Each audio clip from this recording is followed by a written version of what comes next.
The really cool thing about virtual reality compared to any other medium, books, film, TV, whatever, is the sense of immersion it can give you. You put on those virtual reality goggles and it's like you've been transported to an entirely different world. That's why I'm kind of been frustrated that in most of the VR experiences I've tried out, that they kind of confine you either they really make movement difficult. So they either confine you to a very small space, like in games like Job Simulator, where you kind of just stand there and you can go anywhere in that little space, but you got to stay in that space. Or they have this kind of, in my opinion, kind of awkward teleportation system where you need to, stop, aim some reticule around the world, and then pull the trigger, and you're instantly over there. If you really want to feel like you're in a different world, I feel like movement is essential. That's why, inspired by the latest Zelda game, I've been working on this VR game where the entire objective, the entire essence of the game is built around this concept of moving from point A to point B by any means the player can think of. I could talk a lot more about how I hope it, is somehow more immersive than other things that have come before it, but I'd rather just show you. To start, I really wanted walking to be very fast and quick and easy. So players actually just point the controller in direction, click a button, and they step forward. The screen blinks for a second just as an anti-nausea thing, but otherwise they can just move very quickly all around this world. The walking is just a start, because I really wanted players to be able to go anywhere in this world. And so I built a few different ways that players can actually move.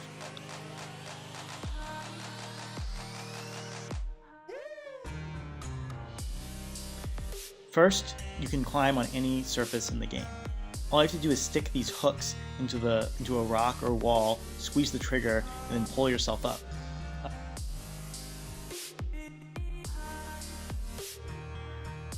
The hooks on your controllers are actually a surprisingly useful affordance here. Before I added them, players had no idea how to climb. And you get players just kind of like sticking their hand on the wall or through the wall, they didn't really understand it. But now that it's there, most players, when they pick up their controllers, can really quickly and intuitively understand how to climb. The numbers you see there on the controller, those are actually represent how much strength you have left. They go down as you climb, and if they ever hit 0, your strength completely depletes and you drop. So climbing lets you pretty much go anywhere within your arm's reach, right? But the next way of moving actually goes beyond that. So if you actually hold down a button, this red light appears on your controller, and if you pull the trigger then, this hook shoots out. And if it hits one of these blue circles that are scattered around the world, it'll actually latch on and pull you really quickly to that blue circle. So this lets you, quickly jump across and leap across vast distances. But it only has a 15-meter range, so you still need to be very strategic with climbing and thinking about how you're going places so you can get yourself in range to use these. Also, there's enemies in the game and switches, and this thing will stun enemies and activate switches.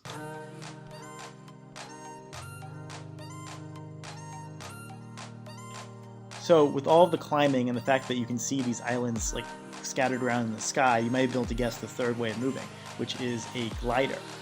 Just kind of like with the hooks on the controller, players can make the glider appear in their hand, and they sort of like intuitively can understand how it works. You stick it over your head, if you lean to the side, you bank to the side, if you tilt it forward, you move forward. So, players just throw themselves off a wall or jump off a ledge, lift it over their head, and then they're gliding. If you see the green rectangles flying around on the screen, that's actually in my game signifying wind.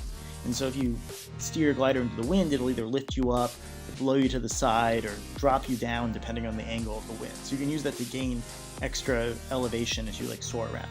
Also note that the timer is ticking down on your wrist, which it depletes your grip strength just like the climbing.